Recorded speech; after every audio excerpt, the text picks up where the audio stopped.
અંકલેશ્વર તાલુકાના અંદાડા ગામની સોસાયટીઓમાં 1.65 કરોડના ખર્ચે નિર્માણ પામેલા 4 રોડ અને નવી નગરીમાં નાળાનું ભરૂચના ધારાસભ્ય રમેશભાઈ મિસ્ત્રીના હસ્તે લોકાર્પણ કરવામાં આવ્યું હતું। આ પ્રસંગે જિલ્લા પંચાયતના, તાલુકા પંચાયતના સભ્યો, ગામના સરપંચ તેમજ ગ્રામજનો ઉપસ્થિત રહ્યા હતા। અંકલેશ્વરના અંદાડા ગામની રણછોડ કૃપા સોસાયટી, હરિકૃપા સોસાયટી, ગોકુલ નગરીનો મુખ્ય માર્ગ તેમજ નવી નગરીમાં નાળાના નિર્માણનું કામ મળી 4 રોડ અને નાળા માટે ₹1,65,00,000ની ગ્રાન્ટની ફાળવણી કરવામાં આવી હતી। જે રોડ અને નાળાની કામગીરી પૂર્ણ થતાં લોકાર્પણ કાર્યક્રમનું આયોજન કરવામાં આવ્યું હતું, જેમાં ભરૂચના ધારાસભ્ય રમેશભાઈ મિસ્ત્રી ઉપસ્થિત રહ્યા હતા અને તેઓના હસ્તે નિર્માણ પામેલા 4 રોડ અને નાળાનું લોકાર્પણ કરવામાં આવ્યું હતું। આ સોસાયટીઓમાં રોડ અને નવી નગરીના નાળા બનતા વર્ષો જૂની સમસ્યાઓનો અંત આવ્યો હતો।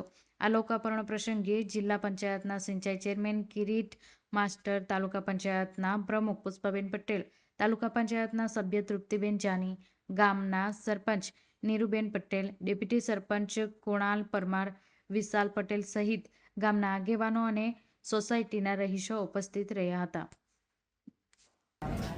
આજે ભરૂચ વિધાનસભાના અંકલેશ્વર તાલુકાના અંદાડા ગામે હરિકૃપા સોસાયટી, રણછોડ કૃપા સોસાયટી, ગોકુળનગર, મોટા ફળિયાથી નેશનલ હાઈવે નંબર 8ને જોડતા 4 માર્ગો અને કૃષ્ણનગર 2 ખાતે એક નાળું, આ 5 કામો થઈને કુલ ₹1,65,00,000ના કામોનું લોકાર્પણ કરવામાં આવ્યું છે। અંદાડા ગામ આ ભરૂચ વિધાનસભાનું ખૂબ મોટું ગામ છે। ખૂબ ભણેલા ગણેલા તમામ પ્રકારના લોકો અહીંયા રહેતા હોય છે, હંમેશા વિકાસને વરેલા છે અને અંદાડા ગામ પંચાયત હોય કે તાલુકા જિલ્લા પંચાયતના સદસ્યોથી લઈને બધા જ લોકો વિકાસના કામમાં ખૂબ સક્રિય ભાગ લઈ રહ્યા છે।